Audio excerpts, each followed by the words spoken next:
देखिएगा। आज की जो हमारी ये क्लास है medical social service officer grade 2 की पार्ट 2 यानी सोशल वर्क का ये पार्ट है, जहां आप लोगों को सोशल वर्क में कुल टोटल 60 क्वेश्चन देखने को मिलेंगे, यानी 60 प्रश्न।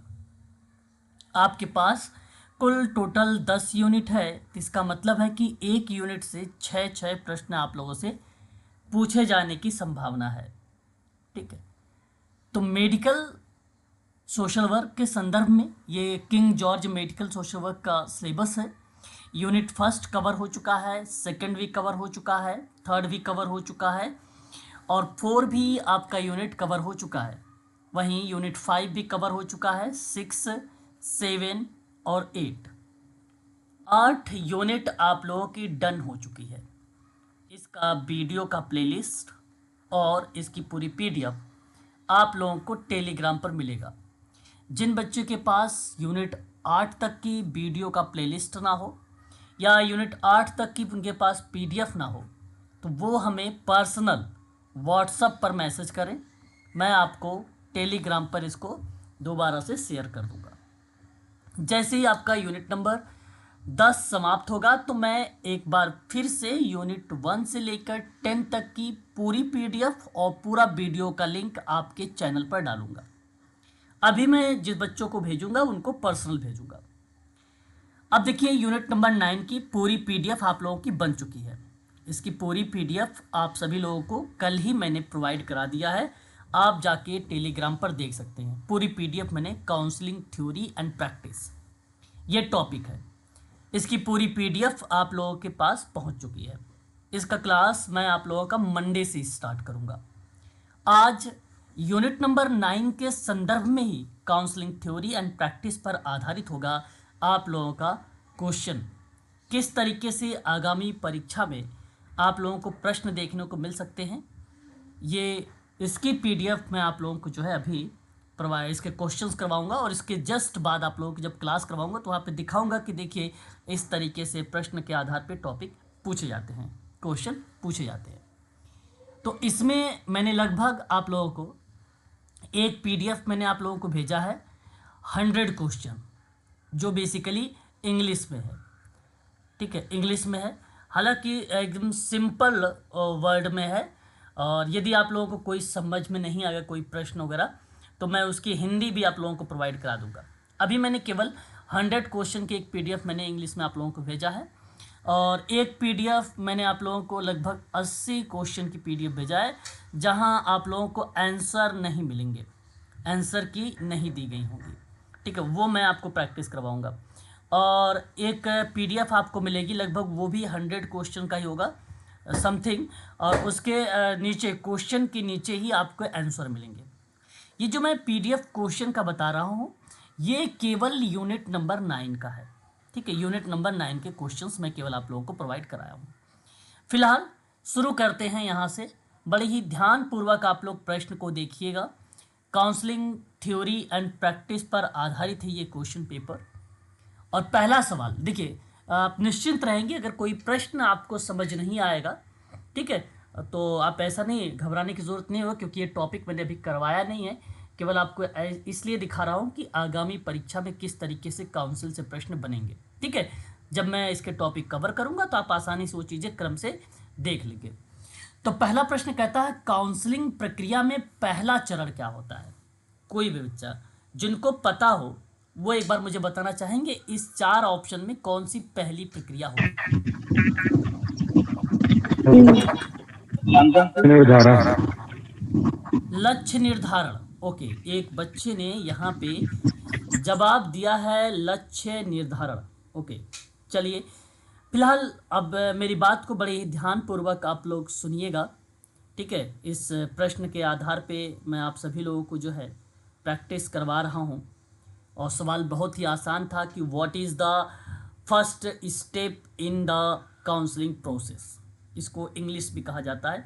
और बेसिकली इसका सही विकल्प जो होगा वो असेसमेंट होता है, और असेसमेंट का मतलब होता है मूल्यांकन। इसका मतलब होता है मूल्यांकन। परामर्श प्रक्रिया का पहला चरण आप गूगल करेंगे तो आपको मिलेगा संबंध निर्माण। संबंध निर्माण अगर आप गूगल करेंगे, यदि आप पुस्तक पढ़ेंगे Indira Gandhi national open university की BSW की किताब, ठीक है, BSW किताब, तो आपको वहां पे मिलेगा मूल्यांकन। आपको बता दूं कि मूल्यांकन के बाद वाला जो संबंध जो प्रक्रिया होती है वो संबंध निर्माण का होता है। उसके बाद आप यहाँ पे क्या कर सकते हैं, रिलेशनशिप बिल्डिंग कर सकते हैं या बिल्डअप कर सकते हैं उस प्रक्रिया में, ठीक है। तो सबसे पहले अगर मैं आपसे बात करता हूँ इस प्रश्न का जवाब में, तो मैं आप सभी से कहूँगा कि ध्यान से सुनिएगा मेरी बात को। इसके कुछ स्टेप होते हैं, उस स्टेप को मैं यहाँ पे नोट करवा देता हूँ इन केस, हालांकि मैंने अपनी PDF में लिया है और आप वहाँ पे देख भी सकते हैं, ठीक है। फिलहाल मैं आपको बता देता हूँ काउंसलिंग प्रोसेस का स्टेप, ठीक है। ध्यान रखिएगा पेपर में आपसे ये सवाल पूछा जा सकता है। काउंसलिंग प्रोसेस, ठीक है, प्रोसेस, काउंसलिंग प्रोसेस का मतलब होता है सिंपल कि परामर्श प्रक्रिया, इसको हम लोग हिंदी में कहते हैं। पहला जो पार्ट होता है वो होता है असेसमेंट। असेसमेंट को आकलन भी कहते हैं और मूल्यांकन भी कहते हैं। दूसरा जो पार्ट होता है गोल सेटिंग होता है, और गोल सेटिंग का मतलब होता है लक्ष्य को सेट करना या लक्ष्य निर्धारित करना। तीसरा होता है इंटरवेंशन। इंटरवेंशन का मतलब क्या होता है, हस्तक्षेप। चौथा क्या होता है, टर्मिनेशन। टर्मिनेशन, ये 4 स्टेप है। 5वां स्टेप में आप फॉलो अप को भी लिख सकते हो, अदरवाइज नहीं भी कर सकते हो। तो ये ध्यान देने वाली बात है, मेरी बात को ध्यान सुनिएगा कि परामर्श प्रक्रिया के दौरान में आपको इन 5 चरणों से होकर गुजरना पड़ेगा, तब आप काउंसलिंग कर पाओगे। अगर आप असेसमेंट करना जान जाते हैं, लक्ष्य की स्थापना करना मतलब गोल को स्थापित करना सीख जाते हो, फिर आप इंटरवेंशन करना सीख जाते हो, हस्तक्षेप, तो उसके बाद आप गोल को समाप्त कर सकते हो, या तो आप फॉलो अप अनुवर्तन भी कर सकते हो। तो ये प्रोसेस है। परीक्षा में अब ये सोचो कि गोल सेटिंग के बारे में सवाल पूछ ले, नहीं, ऐसा कभी नहीं होगा। किंग जॉर्ज मेडिकल यूनिवर्सिटी में नहीं पूछा जाएगा। कोई भी मेडिकल सोशल वर्कर का हो, मैं ये केवल नहीं बता रहा हूँ कि KGMU का ही, कोई भी किसी भी राज्य का मेडिकल सोशल वर्कर हो, इस तरीके के डीप में सवाल नहीं आते। केवल सीधा सीधा पूछा जाता है, टू द पॉइंट पूछा जाता है, केवल फैक्ट पूछा जाता है, ठीक है। तो ये चीज़ जरूर ध्यान रखिए। सही विकल्प के रूप में इस प्रश्न का ऑप्शन नंबर जो जाएगा वो B सही होगा। चलिए दूसरे प्रश्न की तरफ रुख करेंगे। बड़े ही ध्यान पूर्वक से आप लोगों को प्रश्न को पढ़ना है, ठीक है, और फिर जवाब देना है आप लोगों को। दूसरा प्रश्न कहता है कि परामर्श प्रक्रिया में मूल्यांकन चरण का प्राथमिक उद्देश्य क्या होगा। अब पहले मेरी बात को सुनिएगा। परामर्श प्रक्रिया के दौरान जो पहला चरण था वो चरण है पहला मूल्यांकन, उसका प्राथमिक उद्देश्य क्या होगा। कहता है तालमेल स्थापित करना, ओके। एंड देखिए अब मेरी बात को सुनिएगा, पहले आप सुनिए, मेरी बात को सुनिए, एक बार म्यूट रहिए, सुनिए। पहला ऑप्शन कहता है तालमेल स्थापित करना, असेसमेंट करने का मतलब हुआ। दूसरा ऑप्शन कहता है कि क्लाइंट की चिंताओं और ज़रूरतों की पहचान करना और उसको समझना। तीसरा ऑप्शन कहता है कि तत्काल समाधान प्रदान करना, और चौथा ऑप्शन कहता है कि दीर्घकालिक लक्ष्य को निर्धारित करना। विकल्प में सवाल यह है कि मूल्यांकन चरण का प्राथमिक उद्देश्य, और मैं आपको बता दूं कि यहाँ सभी जो ऑप्शन है वो कहीं ना कहीं सत्य हैं, लेकिन अगर मैं इस प्रश्न के आधार पे प्राथमिकता देता हूँ सबसे बेटर ऑप्शन की, तो सबसे अच्छा ऑप्शन होगा B, ना कि A आपका गलत हो जाएगा। B ऑप्शन में देखिए क्लाइंट की चिंता और उसके बाद उसकी आवश्यकता के आधार पे उसकी पहचान हो रही है, फिर उसको समझा जा रहा है कि उसकी समस्याएं क्या है। तो सही विकल्प के दृष्टिकोण में अगर आप लोग बात करेंगे तो ऑप्शन नंबर B करेक्ट होगा। क्या आप सभी लोग सहमत हैं कि तालमेल स्थापित करना से बेटर ऑप्शन B होना चाहिए? यस या नो में जवाब दीजिएगा, बताओ। अगर नहीं हो तो मैं यहाँ पे प्रूव भी करूंगा ना। क्लियर है, बताइए एक बार, क्लियर है क्या ये ऑप्शन? सर लेकिन जी जी पूछिए पूछिए पूछिए सर, लेकिन सर तालमेल स्थापित किए बिना अगला प्रोसेस नहीं हो सकता ना सर। देखिए यहाँ आप ना थोड़ा सा सवाल से भटके हैं, मैं आपको बता देता हूँ। जो आप तालमेल के आधार पे सोच रहे हैं सर, ये बेसिकली स्टेप सोच रहे हैं। ठीक है, आप क्या सोच रहे हैं? स्टेप सोच रहे हैं। मूल्यांकन चरण के बाद अगला जो चरण होता है वो संबंध निर्माण का होता है, और संबंध निर्माण की प्रक्रिया में आपको तालमेल स्थापित करना पड़ेगा। ये विकल्प सही है सर। जी जब सर, ये आप मूल्यांकन संबंध चरण सर, हाँ सर, ओके अब सर, सही है। अब जब आपसे सवाल ये पूछा गया कि मूल्यांकन चरण क्या होता है, यानी असेसमेंट क्या होता है, तो आप ये सोचिए सबसे बेटर ऑप्शन तो असेसमेंट के लिए हम सेवार्थी की जो चिंता है, जो समस्या है, और जो उसकी आवश्यकता है, उसकी आवश्यकता की पहचान करेंगे। देन उसके बाद उसकी आवश्यकताओं को समझेंगे, फिर हम उस पर एक्शन लेंगे, फिर हम उस पर काम करेंगे। क्यों? ये बात सही होगा। आप ये नहीं, आप उसके साथ तालमेल स्थापित करना।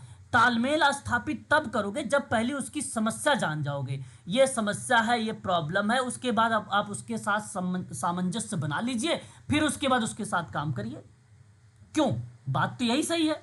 तो असेसमेंट के दृष्टिकोण से सर विकल्प बी ऑप्शन को आप प्राथमिकता देंगे। ठीक है सर, स्पष्ट हुआ? प्लीज। जी सर। हाँ, जी चलिए सर। आगे बढ़ते हैं सर। क्वेश्चन नंबर देखिए तीसरे पर। ठीक है, बड़े ही ध्यान से जवाब दीजिएगा, पहले आप प्रश्न को सुनिएगा। प्रश्न कहता है हस्तक्षेप चरण के दौरान, मतलब इंटरवेंशन चरण के दौरान परामर्शदाता होंगे आप सर, मुख्य रूप से किस प्रकार ध्यान केंद्रित करता है? परामर्शदाता मुख्य रूप से किस पर ध्यान रखता है या अपना इंपॉर्टेंस देता है? पहला ऑप्शन देखो, क्लाइंट का मतलब होता है ग्राहक या सेवार्थी। सेवार्थी के साथ तालमेल और विश्वास स्थापित करना, पहला ऑप्शन कहता है। दूसरा ऑप्शन बताता है कि क्लाइंट की चिंताओं को दूर करने के लिए उपयुक्त रणनीतियों को लागू करना, और तीसरा ऑप्शन कहता है कि क्लाइंट की प्रगति और परिणामों का आकलन करना। चौथा ऑप्शन कहता है दीर्घकालिक लक्ष्य को निर्धारित करना। ठीक है, तो सही विकल्प अगर क्वेश्चन नंबर 3 में देखेंगे तो विकल्प क्या होना चाहिए? प्लीज एक बार अपने जवाब को बताइएगा, फिर मैं आप लोगों को बताता हूं। क्वेश्चन नंबर 3 का स्पष्ट करें प्लीज।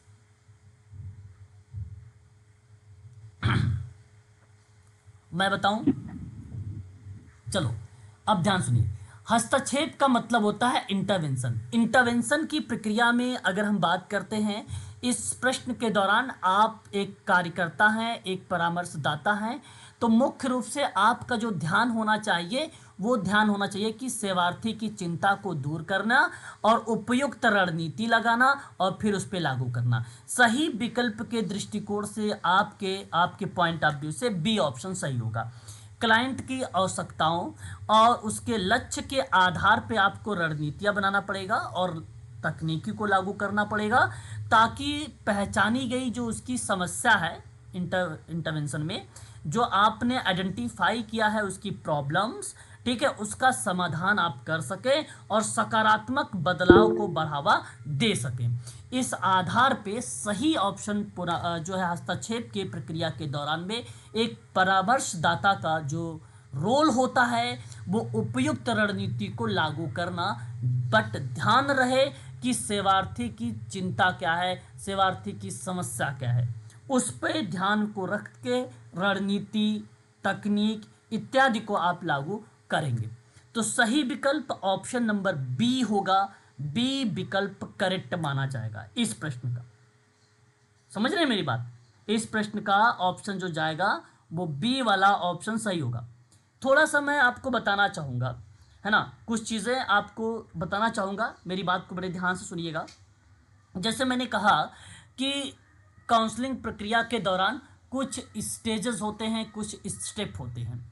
जैसे असेसमेंट होता है, गोल सेटिंग होता है, इंटरवेंशन होता है, टर्मिनेशन होता है, फॉलोअप होता है, ये होता है। अब देखिए, संबंध का निर्माण करना या सामंजस्य तालमेल स्थापित करना, यह असेसमेंट के बाद आता है। असेसमेंट के बाद आता है। सवाल ये था कि परामर्शदाता जो है वहाँ पे किस तरीके से इंटरवेंशन में अपना रोल अदा कर रहा है, जो स्टेप नंबर 3 है। अब थर्ड स्टेप नंबर में परामर्शदाता ने क्लाइंट को अपने लक्ष्य प्राप्त करने में सहायता करने के लिए उपयुक्त रणनीति बनाता है। बात को सुनिएगा, वो क्या बनाता है? रणनीति बनाता है, तकनीकी बनाता है और उसको फिर क्रियान्वित करता है।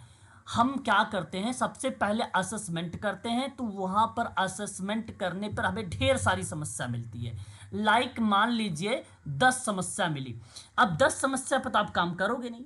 भाई मेडिकल सोशल वर्कर हो आप, भले 10 समस्या लिखे हो लेकिन 10 पे काम नहीं करोगे, काम आपको 3 या 4 पे करना पड़ेगा। बट ये ध्यान में रखते हैं कि जो बहुत ही महत्वपूर्ण होता है, इन 10 में से 10 में से महत्वपूर्ण मान लीजिए 5 मिला, अब इन 5 पर आप काम करोगे। ये जो 5 आपने गोल सेटिंग किया है, गोल की स्थापना किया है, या आपने दूसरे स्टेप में किया है। अब ये 5 तो समस्याएं मिल गई, अभी 5 पे आप काम करोगे। अब इन्हीं 5 समस्याओं का समाधान करने के लिए आपने इंटरवेंशन में तकनीक को लगाया और रणनीति को लगाया, तकनीक और रणनीति को लगाया। फिर उसके बाद आपने काम किया, 5 समस्या का समाधान हो गया, तो फिर आपने क्या कर दिया? टर्मिनेशन कर दिया। टर्मिनेशन का मतलब होता है गोल को समाप्त कर दिया। इन केस आपने देखा कि इन 5 समस्या में सेवार्थी सक्षम नहीं हो पाया, तो उसके लिए आपने अनुवर्तन शब्द को लगा दिया। अनुवर्तन का मतलब होता है फॉलो अप, यानी दोबारा से आपने इस गोल को ले लिया, 5 गोल को, क्योंकि वो सही तरीके से नहीं सीख पाया था, तो इसलिए आपने अनुवर्तन को लगाया। गोल तो या तो मान लीजिए लॉन्ग टर्म के लिए होता है या शॉर्ट टर्म के लिए होता है। अब जो भी गोल रहा होगा, चाहे वो 3 माह के लिए होगा या चाहे 6 माह के लिए होगा, तो उसी पे अगर वो नहीं सीख पाया तब आपने अनुवर्तन का पार्ट लागू कर दिया। उम्मीद करता हूं कि ये जो दूसरा सवाल था बड़ा आसान था, कि हस्तक्षेप वाली जो प्रक्रिया होती है वो रणनीति और साथ ही साथ संसाधन या तकनीकी वगैरह पर लागू होती है, अतः इस प्रश्न का विकल्प बी ही सही जवाब माना जाएगा। ठीक है संदीप जी, बात समझ में आई? बताइए, क्या क्लियर है मेरी बातें आप सभी लोगों को? Yes sir. ओके चलिए, तो क्वेश्चन नंबर 4 बढ़ते हैं। परामर्श प्रक्रिया के समापन चरण पर आ जाते हैं, यानी ये एक प्रकार का लास्ट स्टेज के बारे में बात कर रहा है, यानी the termination phase of the counselling process दौरान एक महत्वपूर्ण कदम क्या था, है ना? What is the important step during the termination phase of the counselling process, और 4 विकल्प दिए गए हैं। पहला विकल्प कहता है कि ग्राहक के निरंतर समर्थन के लिए संसाधन उपलब्ध कराना, यानी आप ये कह सकते हो कि provide resources for the clients support. दूसरी बात आपसे कहा जा रहा है कि क्लाइंट की प्रगति की अनदेखी करना, यानी इग्नोरिंग द क्लाइंट्स प्रोसेस, ये दूसरा विकल्प है। तीसरा विकल्प कहता है कि समाप्ति प्रक्रिया में जल्दबाजी करना। देखिए यहाँ पर आपने क्या कर रहे हैं, जो आपका जो टारगेट है वो बेसिकली बहुत ही फास्ट तरीके से हो रहा है ना? Rushing through the termination process, है ना? जल्दबाजी वाली प्रक्रिया होती है। और विकल्प डी में नए दीर्घकालिक लक्ष्य को निर्धारित करने की बात कर रहा है कि setting new long term goal. तो बताइए समापन प्रक्रिया क्या होनी चाहिए, क्या महत्वपूर्ण कदम होना चाहिए समापन प्रक्रिया के दौरान? ये होगा सर। विकल्प वेरी गुड, बहुत बढ़िया। सही जवाब ऑप्शन नंबर ए। जब आप सही तरीके से प्रश्न को पढ़ेंगे तो ऑप्शन आपको मिलेगा। परामर्श प्रक्रिया के समापन चरण के दौरान एक महत्वपूर्ण कदम यही होता है जब क्लाइंट को लगातार समर्थन के लिए आप संसाधन उपलब्ध करा रहे हैं। तो ये अगर आपके पास संसाधन थे, आपने सही तरीके से काम किया और चीज़ें सेवार्थी को मिली, तो आप कह सकते हो भैया कि ये बेटर ऑप्शन है कि वहाँ पे सेवार्थी समाज के मुख्य धारा से जुड़ गया है। तो परामर्श समापन चरण के दौरान एक महत्वपूर्ण कदम यह सुनिश्चित करता है कि क्लाइंट को समापन की भावना महसूस हो कि भाई आपका अब ये गोल समाप्त हो गया, उसकी फीलिंग उसको महसूस होनी चाहिए। एंड चिकित्सकीय यात्रा के दौरान की गई प्रगति को वह स्वीकार भी करे, ठीक है, कि किस तरीके से वो कार्य को किया है, किस तरीके से वो कार्य को अपना बखूबी ढंग से संसाधन के माध्यम से क्लाइंट ने उसको समाज की मुख्य धारा से जोड़ा है। तो महत्वपूर्ण कदम का मतलब यहाँ पर एक केवल कीवर्ड है रिसोर्सेज, और ये बहुत ही इंपॉर्टेंट कीवर्ड है। ठीक है, तो आप निश्चिंत रहेंगे। इन सभी प्रक्रियाओं का मैंने आपको, अगर पीडीएफ देखे होंगे तो अच्छी बात है, नहीं देखें तो देख लीजिएगा। मैंने काउंसलिंग प्रक्रिया लिखा है और उसके बारे में थोड़ा थोड़ा चीज़ें डाला भी है। ये क्लास मंडे को शुरुआत करूँगा, वहाँ पे आप लोगों की ये चीज़ें कवर हो जाएंगी। मंडे से शुरू करने से पहले मैं आपको लोगों को दिखाना चाहता हूँ कि किस तरीके से परीक्षा में काउंसलिंग से सवाल पूछे जाते हैं, वो आप लोगों को दिखा रहा हूँ यहाँ पे। परामर्श प्रक्रिया में तालमेल शब्द का क्या अर्थ होता है? बड़ा अच्छा सवाल है, आशा करता हूँ आप समझ सकते हैं। यहाँ पे रपोर्ट, एक प्रकार से report, what is does the term report means? Counselling process यानी तालमेल, सर ये होगा सर। सामंजस्य का मतलब ए, परामर्शदाता और क्लाइंट के बीच विश्वास और समझ का स्तर समझना बहुत इंपॉर्टेंट होता है। इसका मतलब यही होता है, तालमेल का मतलब यही होता है कि क्लाइंट और मेडिकल सोशल वर्कर के बीच जो विश्वास, जो अंडरस्टैंड है, वो अगर सही तरीके से है, तब वहाँ पे घनिष्ठ संबंध हो या कोऑर्डिनेशन शब्द हो या तालमेल शब्द हो, वो फिट बैठता है। और सही जवाब है आपका यहाँ पे, यहाँ सही विकल्प है ऑप्शन ए। दूसरा ऑप्शन कहता है कि क्लाइंट के बीच कहानी का अनुभव, यहाँ पे कोई रोल नहीं है तालमेल के लिए। कहानी और अनुभव क्या होता है? ये क्रिया के दौरान होता है, किसी क्रिया के दौरान होता है। तालमेल शब्द का कोई मीनिंग नहीं है ये।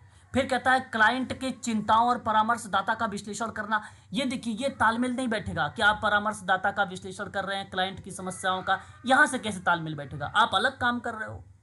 ये बेसिकली एकदम टोटली डिफरेंट है। फिर कहता है क्लाइंट के तत्कालिक लक्ष्य और कार्य योजना को बनाना, यह अलग बात हो गई। यहाँ सारे के सारे ऑप्शन में केवल पहले ऑप्शन को छोड़ दीजिए, बाकी कोई भी ऐसा ऑप्शन नहीं बता रहा है जो तालमेल शब्द को सही तरीके से डिनोट करे या सही तरीके से डिफाइन करे। तो सही ऑप्शन आपका ये सही विकल्प है आपका, पांचवे का ए। अगला सवाल, परामर्श प्रक्रिया के दौरान एक और सवाल पूछा गया है कि मूल्यांकन चरण के दौरान परामर्शदाता का प्राथमिक कार्य क्या होगा? यानी what is the primary task of the counsellor during the assessment phase. यानी जो पहला चरण था, काउंसलिंग प्रक्रिया का पहला चरण होता है मूल्यांकन वाला, मैंने बताया था, उसमें बताइए प्राथमिक कार्य क्या होगा आपका मतलब परामर्शदाता का। आपका विकल्प प्लीज। सर सी। सी, बिल्कुल सही सी। विकल्प यहाँ पे लग रहा है, सी ऑप्शन। फिलहाल हम ऑप्शन नंबर ए को भी पढ़ेंगे। ऑप्शन ए पढ़ते हैं तो हस्तक्षेप योजना को विकसित करना।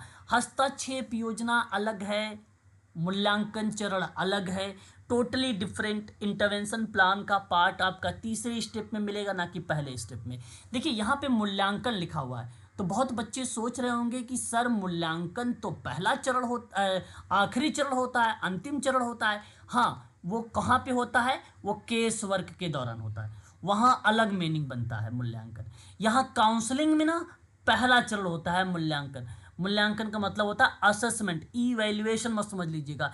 इवैल्यूएशन शब्द अगर आप इसकी इंग्लिश देखेंगे तो लास्ट होता है, ये 110% सही है, लेकिन असेसमेंट पहला स्टेप होता है काउंसलिंग प्रोसेस में।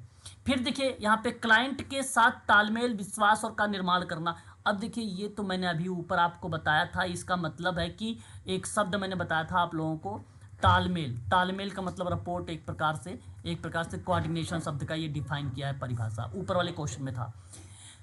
तीसरा ऑप्शन, ग्राहक यानी क्लाइंट के बारे में प्रासंगिक जानकारी एकत्र करना और उसका विश्लेषण करना होता है मूल्यांकन करने का काम। ये आपका सही विकल्प का पार्ट बनेगा। तो क्लाइंट के बारे में पूरी जानकारी आप कलेक्ट करोगे। पहले आप पहुंचते हो काउंसलिंग के लिए, पूरी जानकारी आप कलेक्ट करते हो यानी स्टडी करते हो, फिर उसका आप ना एनालिसिस करते हो कि भाई ये प्रॉब्लम है, इस प्रॉब्लम में इस तरीके से आई होगी, उसका आप विश्लेषण करते हो। ये एनालिसिस का पार्ट होता है। तो सही विकल्प सी, दीर्घकालिक लक्ष्यों को संशोधित करना, और ये विकल्प भी गलत हो गया। तो संशोधित करना जानते हैं आप लोग, अनुवर्तन कर देना। भाई संशोधन का मतलब है गोल को आपने बढ़ा दिया, गोल का मतलब हुआ अनुवर्तन कर दिया आपने। तो सही विकल्प ऑप्शन नंबर सी है। जिस बच्चे ने विकल्प यहाँ पे सी का चुनाव किया है काउंसलिंग प्रोसेस में, उनको आपको 1 नंबर यहाँ पर आसानी से मिल जाएगा। अगला सवाल, क्वेश्चन नंबर 7 में आप बहुत ही ध्यानपूर्वक सुनेंगे। परामर्श प्रक्रिया में हस्तक्षेप चरण का मुख्य पहलू कौन सा है? मुख्य पहलू का मतलब एक प्रकार से मेन कीवर्ड्स क्या हो सकते हैं, मेन पॉइंट क्या हो सकते हैं, की aspect of the intervention phase in the counselling process. तो सही विकल्प के रूप में पहला क्वेश्चन ऑप्शन देखेंगे, दृष्टिकोण में कठोर और जो अनम्य बने रहना। देखिए रिजिड, रिजिड का मतलब आप सभी को पता होना चाहिए, रिजिड है ना, रिजिड का मतलब होता है कठोर, ठीक है। और इनफ्लेक्सिबल का मतलब अगर हम लोग बात करेंगे, इनफ्लेक्सिबल का मतलब अगर हम लोग बात करेंगे तो यहां पर होगा आपका अनम्य। तो ध्यान से सुनिएगा, कभी कभी हिंदी टफ हो जाती है तो आपको इंग्लिश का सहारा लेना पड़ेगा। अब जैसे अनम्य शब्द था तो ये थोड़ा सा लग रहा था कि कुछ अलग शब्द है, लेकिन इंग्लिश देखेंगे तो आपको पता चल जाए। मेडिकल सोशल वर्क अगर आप तैयारी कर रहे हैं, मैं बीच बीच में भी बताता रहता हूँ आप लोगों को कि कुछ इंग्लिश की टर्मिनोलॉजी, वो चीज़ें ज़रूर ध्यान रखना है आप लोगों को, और वो एनफ है। हिंदी में क्लास चलती है लेकिन कुछ शब्द बेसिकली इंग्लिश के होते हैं, वो मैं आपको बता देता हूँ, ठीक है। तो यहाँ पे ये थोड़ा सा ध्यान में रखेंगे। तो यहाँ पहला विकल्प तो नहीं है, क्वेश्चन नंबर 7 का ऑप्शन ए आपका बिल्कुल नहीं है। हस्तक्षेप चरण का मुख्य पहलू पूछा है ना, हस्तक्षेप चरण का मुख्य पहलू, ठीक है, ध्यान रखिएगा ये एक शब्द, ये सवाल। दूसरा ऑप्शन रणनीति। अब देखो याद आ रहा होगा, बहुत सारे बच्चे होंगे, अभी मैंने रणनीति वाले में चरण में बताया था, चाहे वो तकनीक शब्द हो, रणनीति शब्द हो, वो बड़ा पॉजिटिव शब्द माना जाता है हस्तक्षेप के चरण में। याद है तो बहुत अच्छी बात है, नहीं याद है तो मैं कहूँगा कि लिख लो। तो रणनीति हो या तकनीकी वाला शब्द हो तो वो शब्द कहीं पर भी वो इंटरवेंशन में ही यूज होता है, हस्तक्षेप में ही यूज होता है। तो देखो यहाँ पे आ गया है, रणनीति और हस्तक्षेपों को लागू करने के लिए क्लाइंट के साथ सहयोग करना, और यही आपका सही विकल्प है, option number B, question number 7 का। अब देखिए हम सी पढ़ते हैं, क्लाइंट की प्रगति का आकलन किए बिना, मतलब बताओ असेसमेंट नहीं करोगे और हस्तक्षेप की प्रक्रिया में जल्दबाजी करोगे, ये गलत जवाब हो जाएगा। और ये बेसिकली एक परामर्शदाता और एक मेडिकल सोशल वर्कर के लिए नेगेटिव पक्ष है। तो मैं आप सबसे कहूँगा सी एलिमिनेट कर सकते हैं आप। क्लाइंट की प्राथमिकताओं और ज़रूरतों को अनदेखा करना, भाई अनदेखा तो नेगेटिव शब्द है ना। अब क्लाइंट की प्राथमिकता, भाई उसको नीड है जिस चीज़ की, उसको आप अनदेखा करोगे तो ये गलत हो जाएगा। तो यहाँ पर सही विकल्प ऑप्शन नंबर केवल केवल बी होगा, ठीक है। बात समझ में आ रही है क्या आप सभी लोग? अगर स्पष्ट करेंगे तो अच्छा लगेगा मुझे। क्या क्लियर हो रहा है क्वेश्चंस? हाँ जी सर। चलो बहुत हाँ जी बढ़िया। सर। आगे एक सवाल और देखिए, परामर्श प्रक्रिया के दौरान गोपनीयता बनाए रखने के लिए क्या आवश्यक है? परामर्श प्रक्रिया के दौरान आपको कुछ बातें सीक्रेट रखनी है, और उस गोपनीयता को बनाए रखने के लिए एक मेडिकल सोशल वर्कर, एक परामर्शदाता के लिए क्या जरूरी हो सकता है और क्या आवश्यक हो सकता है? क्वेश्चन नंबर 8 में। सर तो सी, सी सी, होगा। सी चलिए सर। पढ़ते हैं पहले विकल्प को। सहकर्मियों के साथ क्लाइंट की जानकारी को साझा करना, क्या ये साझा करना पॉजिटिव शब्द है? नहीं, गोपनीयता तो बनी नहीं जब आप बात को शेयर कर रहे हो, तो इसलिए गलत हो गया। सार्वजनिक सेटिंग में क्लाइंट के मामलों को खुलकर चर्चा करो, भैया ये बताओ तब गोपनीयता कहाँ से बन गई? यानी ये भी गलत।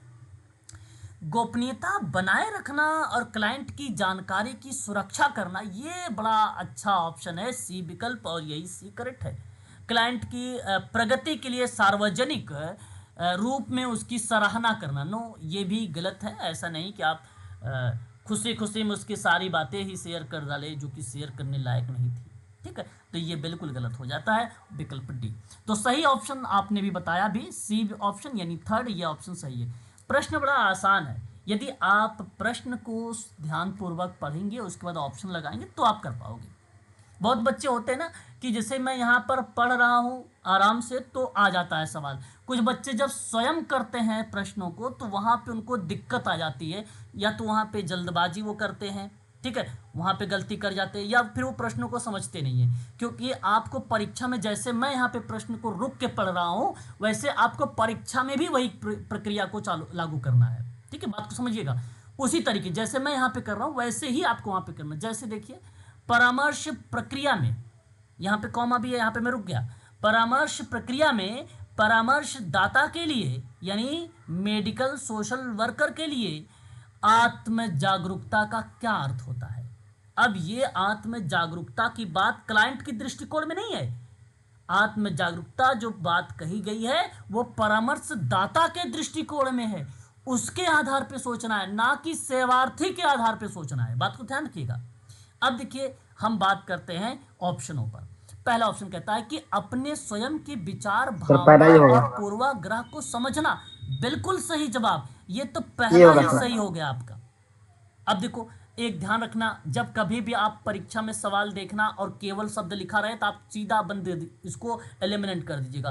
केवल क्लाइंट की जरूरतों और चिंताओं पर ध्यान केंद्रित करना। हालांकि यहाँ पे भाई ये तो गलत हो गया, परामर्शदाता के लिए आत्म जागरूकता का शब्द था, यहाँ पे क्लाइंट के दृष्टिकोण में क्यों था, ये तो गलत ही लिख दिया। और फिर कहता क्लाइंट के साथ किसी भी व्यक्तिगत संबंध से बचना। व्यक्तिगत संबंध से बचना क्लाइंट के दृष्टिकोण में सवाल है ही नहीं, ये परामर्शदाता के दृष्टिकोण में है। और फिर कहता है व्यक्तिगत संबंध से बचना है।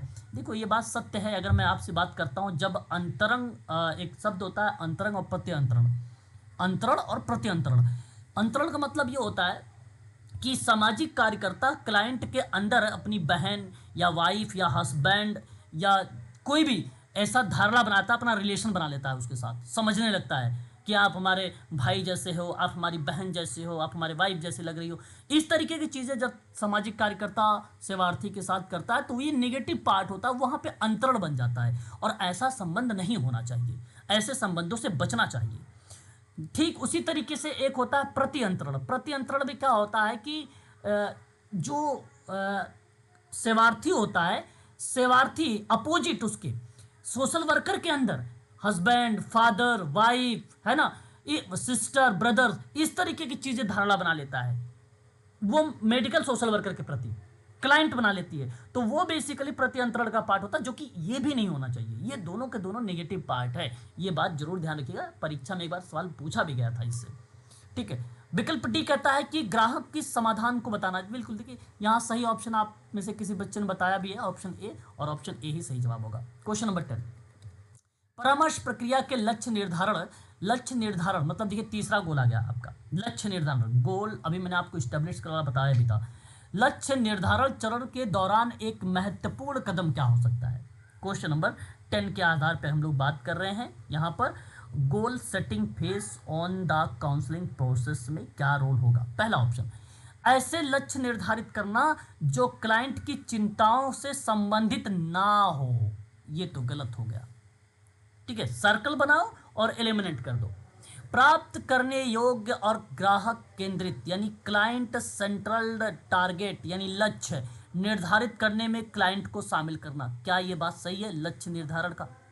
बिल्कुल जी सर, डी होगा सर। बिल्कुल सही है, बी करेक्ट है जवाब है। और जानते कार्ल रोजर्स का नाम सुना है? कार्ल रोजर्स का, कार्ल रोजर्स का ये मैं हाँ जी आप सर। हाँ आपको बता दूं, ये क्लाइंट सेंट्रल थेरेपी जो है कार्ल रोजर्स ने दिया है। मैंने एक पेपर आपको इंग्लिश में दिया है। जो बच्चे हिंदी माध्यम के हैं प्लीज़ मैं उनसे कहूँगा कि वो इंग्लिश वाला पेपर एक बार देखेंगे। जो नहीं समझ में आएगा मुझसे बताएंगे, मैं उसकी हिंदी भी आपको प्रोवाइड करा दूंगा कल परसों में, 2 दिन में। ठीक है, तो उसको जरूर देखिएगा, बहुत इंपॉर्टेंट क्वेश्चन है, 100 का 100। और उसके नीचे वहाँ पे उसके आंसर भी दिए गए हैं। ठीक है, टेलीग्राम पर भेजा है, जरूर देखिएगा आज आप लोग। क्वेश्चन ऑप्शन नंबर 3 की बात करता हूँ। क्लाइंट को अवास्तविक दीर्घकालिक लक्ष्य, अवास्तविक नहीं होना चाहिए, रियल यानी वास्तविक चीज़ों पर होना चाहिए, तब वो दीर्घकालिक लक्ष्य को हो सकता है। और जो है लघुकालिक लक्ष्य भी हो सकता है, दोनों चीज़ें हो सकती है, परंतु अवास्तविक नहीं, वास्तविक, है ना, ये चीज़ ध्यान रखिएगा। फिर कहता है लक्ष्य निर्धारण की आवश्यकताओं को अनदेखा कर देना। देखिए केवल विकल्प बी को छोड़ दीजिए, बाकी तीनों विकल्प ना निगेटिव शब्द है प्रश्न के आधार पे। काउंसलिंग थ्योरीज एंड प्रैक्टिस में बहुत आसान शब्द बनेगा अगर इस तरीके से विचारों से सवाल पूछेगा तो। ठीक है, फैक्ट अगर आपको पता है तो बहुत अच्छी बात है। तो ये आप हाँ म्यूट रहिए भाई, म्यूट रहिए प्लीज, म्यूट हो जाइए। तो यहाँ केवल आपको ना प्रश्न को समझना, मैं इसलिए प्रश्न आपको दिखा रहा हूँ कि आगामी परीक्षा में दिक्कत ना हो। परामर्श प्रक्रिया में एक शब्द आ रहा है सहानुभूत। अच्छा मैं आपको इसकी इंग्लिश बता दूं, जब भी समानुभूत लिखा रहे या सहानुभूत लिखा रहे तो उन जगह पे उसकी इंग्लिश आप जरूर देखिएगा। ये हम्बल रिक्वेस्ट है आप सभी लोगों से मैं कर रहा हूँ। तो ये प्रश्न आपका हमेशा सत्य होगा जब आप इसकी इंग्लिश देखेंगे। तो यहाँ सहानुभूति का मतलब इम्पैथी है। इम्पैथी शब्द का अर्थ क्या होता है? अब तो बड़ा आसान शब्द बन गया ये, ठीक है। तो अगर मैं आपसे कहूं कि सर बी क्लाइंट हो के गया। लिए लक्ष्य निर्धारण करना, ये तो गलत हो गया। क्लाइंट की भावनाओं और बी होगा सर। अनुभवों का समझना और साझा करना, वो होता है इम्पैथी यानी सहानुभूति। और सी कहता है क्लाइंट की चिंताओं से तटस्थ और अलग रहना, ये जो कि गलत है, अलग तो रह ही नहीं सकता इम्पैथी में। और फिर क्लाइंट के साथ भावनात्मक जुड़ाव से बचना, तो ये भी तो बेसिकली बचना हो गया, तो इसलिए ये भी गलत हो गया। तो सही ऑप्शन के रूप में अगर हम बात करेंगे इम्पैथी, बड़ा पता है आप परामर्श की प्रक्रिया के दौरान ना जब सिद्धांत पढ़ोगे, देखना पीडीएफ मैंने नोट किया है, पीडीएफ में वहाँ सहानुभूति एक प्रिंसिपल्स के रूप में लाया है। तो काउंसलिंग में इम्पैथी और सिंपैथी दोनों शब्द बड़ा इम्पोर्टेंट होते हैं, और सहानुभूत समानुभूत बहुत इम्पोर्टेंट शब्द हैं, और ये एक प्रिंसिपल हैं, काउंसलिंग के प्रिंसिपल हैं। तो ये सवाल बना सकते हैं, जिस तरीके से यहाँ पे बनाया गया है ये सवाल हुबहू कॉपी पेस्ट हो सकता है, ये चीज़ें जरूर ध्यान रखें, है ना। क्वेश्चन नंबर 12, परामर्श प्रक्रिया के दौरान सत्र चलता है। सत्र का मतलब होता है भाई सेशन, है ना। के दौरान चिंतन का उद्देश्य क्या होगा? चिंतन का उद्देश्य क्या होगा? मतलब रिफ्लेक्शन, चिंतन का मतलब रिफ्लेक्शन शब्द को दर्शाने का प्रयास किया गया यहाँ पे, ठीक है, रिफ्लेक्शन। तो ये देखिएगा, during the counselling process what is the purpose of reflection during a session, during a session. तो पहला कहता है निदान करना, गलत जवाब, मतलब मेकिंग अ डायग्नोसिस। फिर कहता है क्लाइंट को तत्काल समाधान प्रदान करना, ठीक है, ऑफरिंग कर रहा है एक प्रकार से immediately solution of the client, जो कि ये भी विकल्प गलत है, सेकंड वाला भी। थर्ड विकल्प, क्लाइंट के विचारों और भावनाओं को दोहराना और उसको स्पष्ट करना, पॉजिटिव ऑप्शन, है ना, रिपीट ये सर और सी। Clarify the clients throughout the feeling. तो सही विकल्प यहां पर ऑप्शन नंबर तीसरा करेक्ट होगा। क्लाइंट को अप्रासंगिक विषयों के बारे में अधिक बात करने के लिए प्रोत्साहित करना, ये कहाँ की रूल है भैया कि आप ज़्यादा से ज़्यादा बात करो, है ना। ये सत्र में बात करना चलना है, टाइम पास करना है कि हमें उसके साथ काम करना है। तो क्लाइंट के विचार भावनाओं को दोहराना और उसकी बातों को स्पष्ट भी करना है, वो होता है चिंतन का उद्देश्य, रिफ्लेक्शन का एम या पर्पस। तो सही ऑप्शन यहाँ पर सी वाला होगा। ये ऑप्शन को मैं ना ये ऐसे ही मैं सेव कर लूँगा पीडीएफ को, फिर मैं आपको ग्रुप में डाल दूंगा सेव करके, ताकि आप प्रश्न का तुरंत आंसर भी देख लेना। परामर्श प्रक्रिया में एक आता है पुनर्मूल्यांकन, है ना। मूल्यांकन एक शब्द होता है, एक शब्द होता है पुनर्मूल्यांकन, मतलब दोबारा मूल्यांकन करना। पुनर्मूल्यांकन का मतलब ये होता है, ठीक है। तो यहाँ सवाल क्या बनाया कि रीअसेसमेंट के चरण के दौरान परामर्शदाता का महत्वपूर्ण कार्य क्या बनेगा, मतलब रीअसेसमेंट का पार्ट है ये। और रीअसेसमेंट का पार्ट में कहता है कि क्लाइंट के लिए नए संसाधन की पहचान करना। तो पहले वो संसाधन काम करना लगे, ये पहला चरण है ना, असेसमेंट तो पहला चरण है। अब पहला चरण के दौरान अगर आप यहाँ पे रीअसेसमेंट करोगे तो पहला चरण ही कहलाएगा, ना कि यहाँ पे पार्ट आपका दूसरा आ जाएगा। तो रिसोर्सेज वगैरह इंटरवेंशन में आते हैं, यहाँ नहीं होते हैं, तो इसलिए आप यहीं पे काट दो। बी कहता है आवश्यकता के अनुसार हस्तक्षेप रणनीतियों की समीक्षा करना और उन्हें संशोधित करना। देखो ये विकल्प जो बी है कहता है कि आप हस्तक्षेप करिए, आप रणनीतियों को समीक्षा करिए, मतलब एक प्रकार से उसके बारे में पूरी डिटेल इंफॉर्मेशन कलेक्ट करिए, ठीक है, एक प्रकार से जो आवश्यकता के आधार पे है समीक्षा करिए और फिर उन्हें मॉडिफाई कर लीजिए, ठीक है। तो ये पार्ट आपका जो बी वाला है ये सही ऑप्शन के रूप में जाएगा। क्लाइंट के साथ एक मजबूत चिकित्सकीय गठबंधन स्थापित कर दो, इसका मतलब ये आपका सी वाला विकल्प के आधार पे, तो जो कि ये गलत है, ठीक है। क्लाइंट के साथ एक मजबूत चिकित्सकीय गठबंधन या मूल्यांकन का पार्ट ये नहीं है। फिर कहता है कि क्लाइंट के साथ ना संपर्क से बचना चाहिए, तो संपर्क नहीं तालमेल तो उसके साथ बैठाना, ये भी नेगेटिव शब्द है। तो सही ऑप्शन क्वेश्चन नंबर 13 का बी विकल्प सही होगा। क्वेश्चन नंबर 14, परामर्श प्रक्रिया का मुख्य घटक क्या है और जिसमें क्लाइंट के विचार भावना और व्यवहारों का पता लगाना शामिल किया गया है, ठीक है। क्वेश्चन नंबर 14 में what is the key component of the counselling process that involve मूल्यांकन। Okay clients through emotions and behaviour. Okay question number 14 में अगर मैं आपसे बात करता हूं तो एक शब्द यहां पर देखने को मिल रहा है चिंतन, इसको मैंने आपको पहले बता, देखो ये असेसमेंट है, ये आपका इंटरवेंशन है, ये आपका रिफ्लेक्शन है, और ये आपका इम्पैथी है। ठीक है, तो अब देखो कि जहाँ क्लाइंट की विचार और भावना और व्यवहारों का पता लगाना होता है, वो पार्ट आपका जानते क्या कहलाता है, रिफ्लेक्शन कहलाता है। यहाँ सही विकल्प या सही दृष्टिकोण में अगर मैं बात करूँगा तो ऑप्शन नंबर आपका जाएगा सी, रिफ्लेक्शन, है ना। तो इस दृष्टिकोण में अगर मैं आपसे जिक्र करता हूँ, इसे हम लोग परावर्तन का नाम भी देते हैं, प्रतिबिंब का भी नाम देते हैं, चिंतन का भी नाम देते हैं। सही ऑप्शन आपका सी ही होगा। क्वेश्चन नंबर 15, परामर्श प्रक्रिया में पुनर्मूल्यांकन चरण का एक महत्वपूर्ण पहलू क्या हो सकता है। शायद ये दोबारा से सवाल रिपीट हुआ है आई थिंक, लेकिन ऑप्शन शायद अलग है, शायद ऑप्शन यहाँ पे अलग है। तो देखो, क्लाइंट की स्थिति में नई समस्या और परिवर्तनों की पहचान करना, ये पुनर्मूल्यांकन चरण का एक प्रकार से महत्वपूर्ण पहलू के रूप में जाना जाएगा।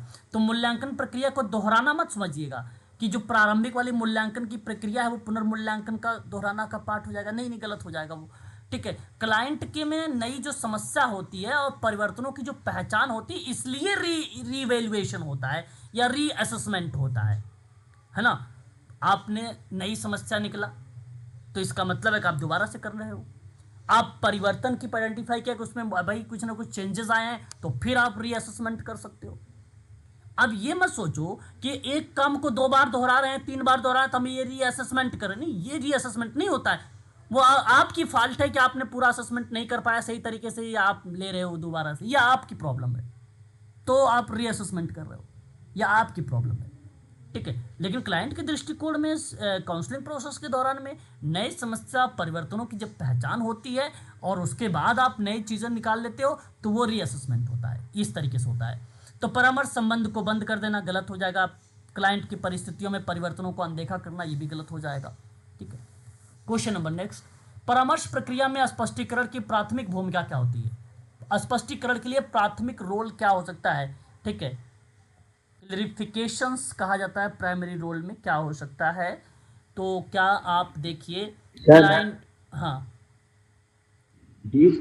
सच्ची, सी, क्लाइंट से आगे की जानकारी और विवरण को मांगना। तो क्लाइंट से स्पष्टीकरण का मतलब यही होता है ना। इस प्रक्रिया के दौरान में अगर हम लोग जब इस तरीके की बात करते हैं एक काउंसलिंग प्रोसेस के दौरान में, तो हम कह सकते हैं स्पष्टीकरण की प्राथमिक भूमिका ये होती है कि परामर्शदाता और क्लाइंट के बीच आपसी समझ को सुनिश्चित करना, गलतफहमियों को रोकना और क्लाइंट को विस्तार से बताने के लिए प्रोत्साहित करके, और परामर्शदाता को सेवार्थी के दृष्टिकोण को सटीक रूप से, है ना, सटीक रूप से एक प्रकार से चिंतन या प्रतिबिंबित करने के लिए प्रभावी संचार को बढ़ावा देना, तो वो स्पष्टीकरण का पार्ट बनता है। तो क्लाइंट से आगे की जानकारी और विवरण को मांगना ये पार्ट होता है स्पष्टीकरण के रोल में, और सही ऑप्शन आपका यहाँ पे सी होगा। ठीक है, क्वेश्चन नंबर 17, परामर्श प्रक्रिया में प्रतिक्रिया घटक का मुख्य उद्देश्य क्या हो सकता है। ये सवाल आपके सामने क्वेश्चन नंबर 17, मतलब देखिए फीडबैक दिया हुआ है, ये जो component in the counselling process, main object of the feedback component in the counselling process. तो सही विकल्प के रूप में इस प्रश्न का क्या ऑप्शन होना चाहिए। क्या क्लाइंट को तत्काल समाधान प्रदान करना, तत्काल तो भाई प्रतिक्रिया का कंपोनेंट का मतलब नहीं होगा, उद्देश्य नहीं बनेगा। सहानुभूति और समझ को प्रदान करना, नहीं, बिल्कुल नहीं बनेगा प्रतिक्रिया में फीडबैक में। हाँ, क्लाइंट के साथ अवलोकन और अंतर्दृष्टि साझा करना होगा। अगर अवलोकन कर रहे हो उसके साथ अंतर्दृष्टि का पार्ट शामिल कर रहे हो तो इस दृष्टिकोण में आपका पॉइंट माना जाएगा कि सही जो विकल्प होगा वो सी ऑप्शन होगा, है ना। मेरी बात को समझिएगा पहले, इस बात को देखिए, क्लाइंट के साथ अवलोकन और अंतर्दृष्टि को प्रभावी ढंग से साझा करने के लिए ना अपने निष्कर्षों को स्पष्ट और संक्षिप्त और क्रियान्वयन योग्य तरीके से प्रस्तुत करना होता है। और ये बात सही है, जब आप सही तरीके से उसको प्रस्तुत करोगे तो वो क्रियाएं बनेंगी। ठीक है, और सही तरीके से असेसमेंट करेंगे तो वो पार्ट बनेगा प्रतिक्रिया का। तो सही ऑप्शन यहाँ पर बनेगा सी वाला विकल्प। ठीक है, क्वेश्चन नंबर 18 परामर्श प्रक्रिया में सामान्यीकरण का क्या शामिल होता है? सामान्यीकरण में क्या शामिल किया गया है? क्वेश्चन नंबर 18 में सामान्यीकरण। तो देखिए सामान्यीकरण, सामान्यीकरण का मतलब होता है नॉर्मलाइजेशन या जनरलाइजेशन, दोनों बात एक ही कर सकते हो। नॉर्मलाइजेशन भी कह सकते हो और जनरलाइजेशन भी कह सकते हो। इसका मतलब बताना है, इसको शामिल करने की प्रक्रिया के बारे में हम यहाँ पे डिस्कस भी करेंगे। तो सही विकल्प अगर आप ऑप्शन नंबर बी पढ़िए जरा। क्लाइंट की चिंताओं और अनुभवों को सामान्य और समझने योग्य रूप से मान्य करना जो होता है वो सामान्यीकरण पार्ट होता है काउंसलिंग प्रक्रिया में। और सही ऑप्शन आपका यही है, क्वेश्चन नंबर 18 का बी विकल्प। 19 देखिएगा, परामर्श प्रक्रिया में समाप्ति चरण का क्या महत्वपूर्ण पहलू बन सकता है? 19 वाले नंबर में क्या इंपॉर्टेंट बन सकता है? समाप्ति चरण में जल्दबाजी करना, गलत। समाप्त तो करना है ना आपको। भावनात्मक संकट को रोकने के लिए समाप्ति के बारे में भी चर्चा करना, गलत जवाब। भावनात्मक संकट है ना, ये गलत है। आपका विकल्प बी ऑप्शन गलत माना जाएगा। प्रिवेंट इमोशनल डिस्ट्रेस करने की बात कर रहा है ये। और सी ऑप्शन निरंतर समर्थन के सी लिए और संसाधन और जो है रेफरल प्रदान करना। ये देखिए समाप्ति का मतलब ये होता है, समाप्ति का मतलब रेफरल होता है, समाप्ति का मतलब होता है रिसोर्सेज के लिए कंटिन्यूअस रिसोर्सेज आपको लागू होना चाहिए। सही विकल्प आपका सी होगा। नए दीर्घकालिक लक्ष्य निर्धारित करना आपका गलत हो जाएगा, समाप्ति में नहीं अनुवर्तन में आता है नए दीर्घकालिक लक्ष्य। क्वेश्चन नंबर 20 पैराफ्रेजिंग में क्या होता है? परामर्श प्रक्रिया के दौरान पैराफ्रेजिंग में क्या? पैराफ्रेजिंग एक प्रकार से अभिव्यक्त है, किसी चीज़ों को व्यक्त करने से दर्शाया जाता है। तो 20 में अगर मैं आपसे बात करूंगा तो कहता है क्लाइंट के विचारों और भावनाओं को फिर से लिखना और सारांशित करना, यानी अभिव्यक्त करना, ये पैराफ्रेजिंग है। ऑप्शन पहला करेक्ट जवाब है। पैराफ्रेजिंग में क्या शामिल किया गया है? क्लाइंट के विचार शामिल होते हैं, भावनाएं शामिल होती हैं, उसको लिखा जाता है, सारांश लिखा जाता है, या आप इस तरीके समर क्या बोलते हैं उसको, निष्कर्ष है ना, उसको क्या बोलते हैं, निष्कर्ष। तो निष्कर्ष के रूप में जब आप किसी चीज़ों को रखते हो तो उसको सारांशित कहते हैं या सारांश कहते हैं। तो सही विकल्प आपका बी ए ऑप्शन होगा। ए विकल्प सही है क्वेश्चन नंबर 20 का। आगे बढ़िए क्वेश्चन नंबर अगेन देखिए। अब अगला सवाल जो है आपके दृष्टिकोण से जो यहाँ पे दिया गया है वो एक प्रकार से इंट्रोडक्शन टू काउंसलिंग से रिप्रेजेंट किया गया है। मतलब मैं आपको ये बताने का प्रयास कर रहा हूँ कि काउंसलिंग में क्या क्या चीज़ें बन सकती है इंट्रोड्यूस कराने में। तो जैसे परामर्श का प्राथमिक लक्ष्य क्या है? ये इंट्रोडक्शन है एक प्रकार से। क्या होगा? B sir. हाँ बी होगा, बिल्कुल मार्गदर्शन और सहायता प्रदान करना होगा। बिल्कुल सही जवाब सर, सही जवाब है। दूसरा, परामर्श में सहानुभूत शब्द का क्या अर्थ बनेगा? सहानुभूत मैंने कहा था इंग्लिश याद रखेंगे, empathy. Sir B sir. B sir B option. बिल्कुल बी सर। सही जवाब। क्लाइंट की भावनाओं को समझना और साझा करना, क्या बात है। मतलब प्रश्न से ही कॉन्सेप्ट आपको लग रहा है क्लियर हो रहा है, बहुत अच्छा लग रहा है। इसी तरीके से चीज़ों को समझना है। निम्नलिखित में से कौन सी एक प्रभावी परामर्शदाता की मुख्य विशेषता है? आप अपनी विशेषता अपने बारे में सोच के बताइएगा, आपकी क्या मुख्य विशेषता बनेगी 4 ऑप्शन में।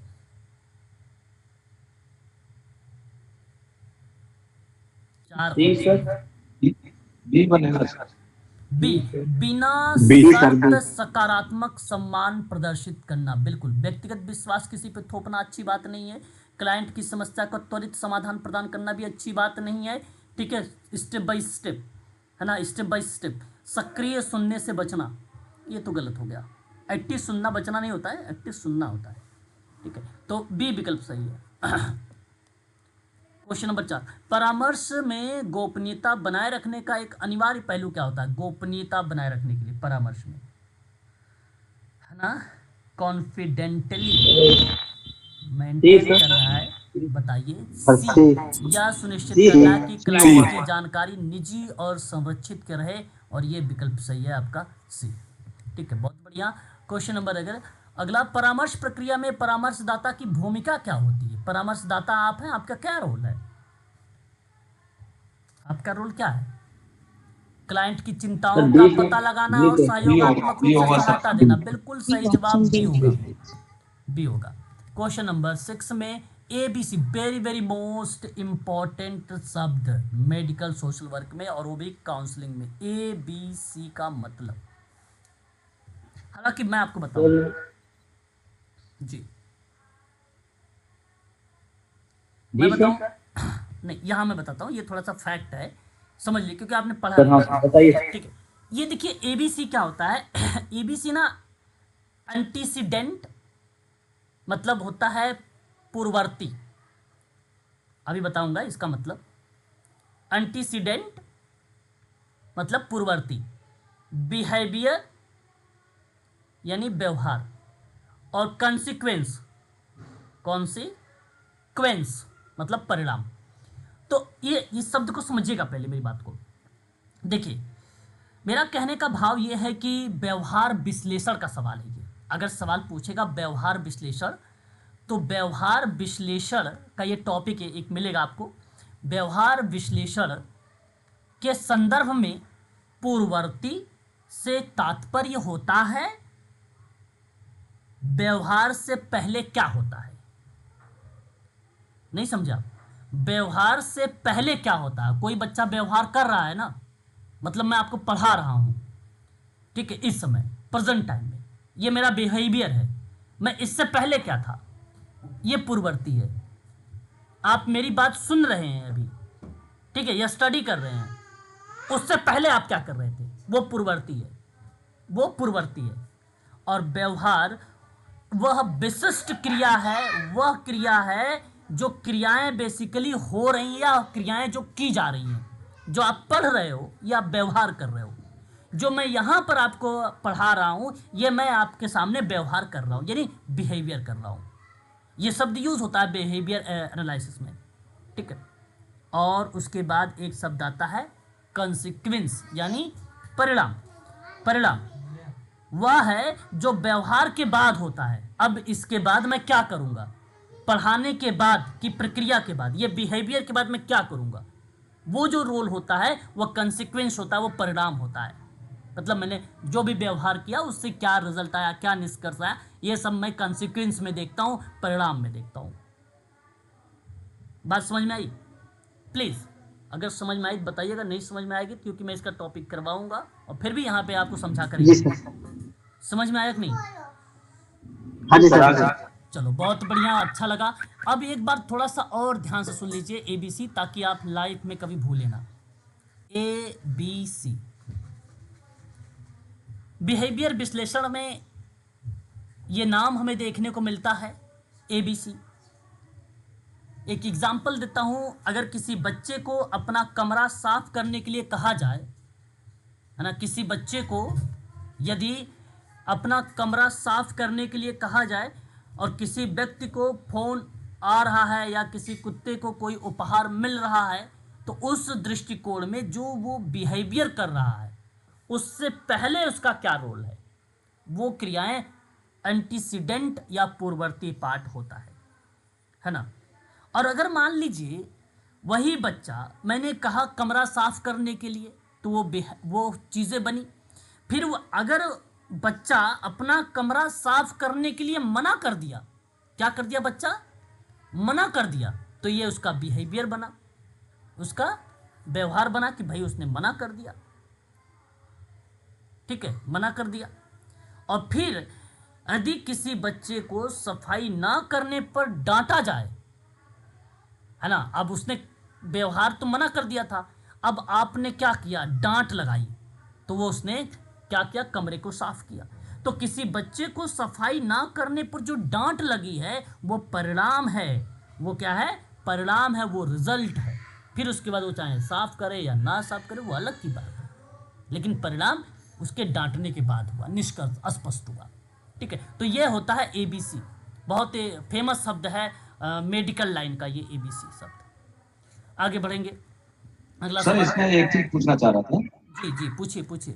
जी जी सर, जैसे कमरा साफ किया, उसने बना कर दिया, बिना मना करे उसने कमरा साफ कर दिया, तो फिर उसका सर फिर भी वही परिणाम। बात है, फिर भी वही बात, अगर आप वही बात हुई, अगर नहीं मना करता तो उसने साफ कर दिया तो भी वो व्यवहार कहलाएगा। मैंने तो एक समझाने के लिए एग्जांपल दिया कि by the way in case अगर वो मना कर दिया तो आपको क्लियर हो जाता ना कि हाँ मना कर दिया। अगर वो कहने पर साफ कर रहा है, कोई बात नहीं, साफ कर रहा तो व्यवहार कर रहा है। आप पढ़ रहे हो, व्यवहार करो, नहीं पढ़ोगे तो भी व्यवहार है, वो तो भी वो व्यवहार है। समझे सर आप मेरी बात को? जी जी। हाँ, तो भी व्यवहार ऐसा मत सोचिएगा अगर वो मना नहीं किया, साफ कर दिया कमरे तो अलग। ये मैं एक सेंस बता रहा हूँ आपको, एक एक व्यवहार बता रहा जी हूँ सर किस जी। तरीके से चीजें होता है ना, ये चीजें। ठीक है, बात वही है। अगला सवाल देखिए सर, परामर्श में आत्म प्रकटीकरण शब्द एक आता है ना, एक शब्द आता है सेल्फ डिस्क्लोजर, इसको प्रकटीकरण बोलते हैं, आत्म प्रकटीकरण। प्रकटीकरण का क्या मीनिंग बनेगा क्वेश्चन नंबर 7 में? तो सही विकल्प होगा क्लाइंट को व्यक्तिगत जानकारी बताना। आत्म प्रकटीकरण का मतलब होता है व्यक्तिगत जानकारी बताना। ठीक है भाई, तो इसका सही विकल्प पहला सही होगा। क्वेश्चन नंबर नेक्स्ट, परामर्श में सीमाओं शब्दों का पता लगाना। सीमाओं शब्द का पता लगाना, सीमाओं, यहाँ पे जो सीमा शब्द दर्शाया गया है क्वेश्चन नंबर 8 में, बाउंड्रीज बताई गई है। सीमाओं का मतलब होता है बाउंड्रीज, शब्द का अर्थ बताना। बाउंड्रीज का मीनिंग क्या होता है? बाउंड्रीज का मतलब क्लाइंट के साथ उचित व्यावसायिक संबंध बी। बनाना होता है बाउंड्रीज। ये आप बाउंड्री नहीं कहते, अपने बाउंड्रीज में रहो, अपने लिमिट में रहो, है ना, अपने, ये क्लाइंट के साथ उचित व्यावसायिक संबंध स्थापित करना एक प्रकार के सीमा शब्द को दर्शाता है, बाउंड्रीज को दर्शाता है।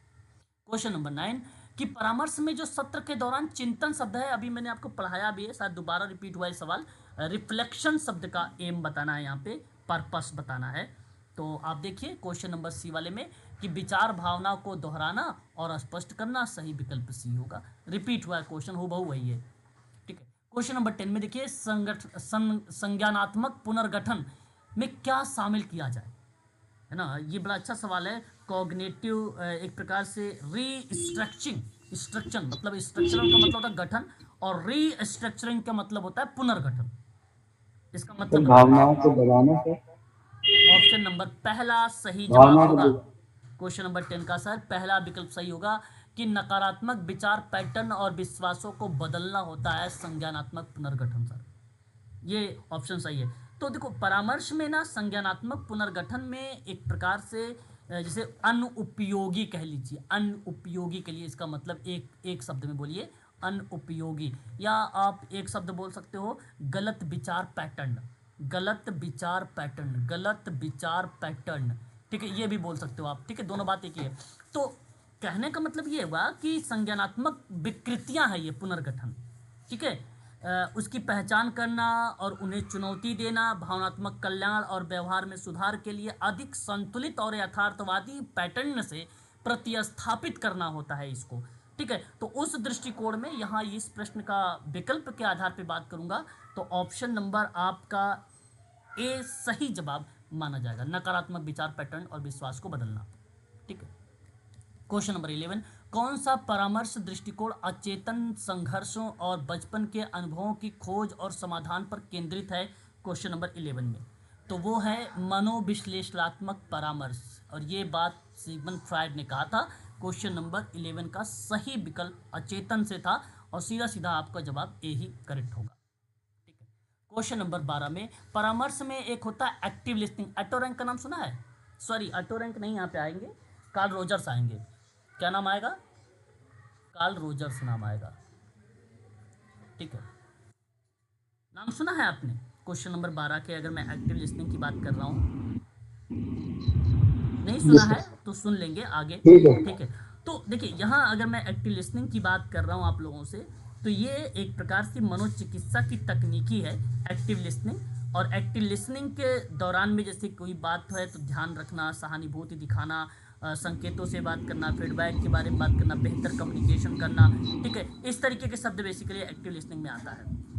ठीक है, तो परामर्शदाता ना क्लाइंट के शब्दों और अशाब्दिक संकेतों को पूरी तरह से ध्यान में रखते हुए उसको केंद्र में बनाकर बातें सी करता होगा। है। तो इस प्रश्न का विकल्प में ठीक। सी वाला, जिसे क्लाइंट की पूरी तरह से शामिल करना और उसके ध्यान और सहानुभूति के साथ जवाब देना, ये बात सही है। ऑप्शन नंबर सी करेक्ट जवाब हो जाएगा, ये है ना, बिल्कुल सही जवाब है।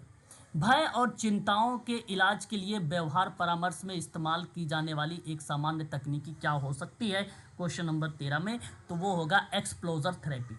क्या होगा वो? एक्सप्लोजर थेरेपी। बड़ा अच्छा सवाल है ये। ठीक है, एक्सप्लोजर थेरेपी जानते हैं क्या होती है? ये मनोवैज्ञानिक उपचार में ना लोगों को उनके डर का सामना करने में मदद करता है। आपने नाम सुना सीबीटी? सीबीटी, जी सर। Cognitive behaviour therapy. जी सर। ये सीबीटी में यूज की जाती है। चिकित्सक एक सुरक्षित वातावरण बनाता है, आप एक सुरक्षित वातावरण बनाओगे रोगी को धीरे धीरे अपने डर का सामना करना पड़ता है। रोगी अपनी चिंताओं और चुनौती को ध्यान में रखता है और असहज भावनाओं को सहन करके वो चीज़ों को सीखता है। तो इसका उपचार बेसिकली जैसे घबराहट की समस्या हो गया, सामाजिक चिंता का विकार है, ठीक है, PTSD है या सामाजिक चिंता का विकार है, इस तरीके की चीज़ें बेसिकली यूज़ में लाई जाती हैं एक्सप्लोजर थेरेपी में। एक्सप्लोजर थेरेपी में तो यहाँ शब्द था भय और चिंता। इसका इलाज अगर आपको करना होगा ना तो आप एक्सप्लोजर थेरेपी लागू करेंगे, एक्सप्लोजर थेरेपी लागू करेंगे, ठीक है, ध्यान रखेंगे इस चीज़ को, ये बहुत ही इंपॉर्टेंट है, CBT का पार्ट है एक्सप्लोजर थेरेपी। क्वेश्चन नंबर 14 में परामर्श में क्लाइंट के साथ लक्ष्य निर्धारण का लक्ष्य क्या होना चाहिए? 14 में क्लाइंट के व्यक्तिगत, क्वेश्चन नंबर ये गलत हो जाएगा, व्यक्तिगत लक्ष्य बताना गलत हो जाएगा। सहयोगात्मक रूप से प्राप्त करने योग्य और क्लाइंट केंद्रित लक्ष्य स्थापित करना, बी विकल्प सही हो जाएगा, बी सही हो जाएगा। क्वेश्चन नंबर 15 लास्ट क्वेश्चन देख लीजिए आज का। परामर्श और कोचिंग सेंटर में संक्षिप्त नाम आपको बताना, क्रो क्या दर्शाता है? क्रो है ना, ये बड़ा इंपॉर्टेंट शब्द है। जो पहला विकल्प है यहाँ पे गोल, रियलिटी, ऑप्शन, विल, ये विकल्प आपका सही माना जाएगा, ठीक है। यहाँ आपको मैं अगर आपसे बात करूँ, ये ऑप्शन आपका सही जवाब होगा। ये लक्ष्य, वास्तविकता, विकल्प, इच्छा शब्द मिलकर एक प्रकार से संक्षिप्त नाम बताता है। क्रोन एक मॉडल है, CROW एक मॉडल है और इस मॉडल का पूरा नाम ये ध्यान रखिएगा, गोल, फिर रियलिटी, फिर ऑप्शन, फिर विल, विल मतलब होता है इच्छा, ये शब्द होता है। लक्ष्य का मतलब सीधा होता है लक्ष्य एक विशिष्ट उद्देश्य निर्धारित करता है, और वास्तविकता का मतलब होता है वर्तमान स्थिति का आकलन करना, वर्तमान स्थिति का वांछित लक्ष्य के बीच में अंतर की आइडेंटिफाई करना, और विकल्प का मतलब होता है मतलब अंतर को पाटने के लिए संभावित संसाधन और रणनीतियों का पता लगाना और उन पर विचार विमर्श करना, वो विकल्प होता है। इच्छा का मतलब होता है कार्य करने के लिए प्रतिबद्ध रहें और लक्ष्य प्राप्त करने के लिए योजना बनाएं, वो होता है इच्छा। तो सही विकल्प इस प्रश्न का जवाब जो माना जाएगा वो ऑप्शन नंबर ए आपका करेक्ट जवाब होगा। ये शब्द जरूर ध्यान रखेंगे, ए ऑप्शन। तो आज के लिए बस इतना ही रखते हैं। हमने लगभग 35 प्रश्न यहाँ पर देखे हैं, 20 उधर देखे थे, 15 इधर देखे हैं, तो 35 क्वेश्चन हम लोगों ने यहाँ कवर किया है। और भी क्वेश्चंस है, मैं सोच रहा हूँ कल एक बार और करवा दूँ या तो फिर मंडे करवा दूंगा, उसके बाद आप लोगों को जो है टॉपिक स्टार्ट करूंगा। एक बार दिखा देता हूँ कि काउंसलिंग के संदर्भ में क्वेश्चन किस तरीके से बनते हैं, देन उसके बाद काउंसलिंग का मैं आप लोगों का टॉपिक करवाऊंगा, ठीक है। इसकी PDF आप लोगों को मिल चुकी है, यूनिट नंबर 9 का पूरा नोट्स PDF आप लोगों को प्राप्त हो चुकी है, ठीक है। तो आज के लिए बस इतना ही रखते हैं। 7 बजे क्लास और चलेगी अभी आप लोगों को, 7:05 पे, ठीक है, 7:05 पे मैं क्लास स्टार्ट करूंगा आप लोगों की भी, ठीक है। UGC नेट की क्लास होगी 7:05 पर, ठीक है। सर हम लोग ज्वाइन कर सकते हैं ना? चाहो तो आप ज्वाइन कर सकते हो।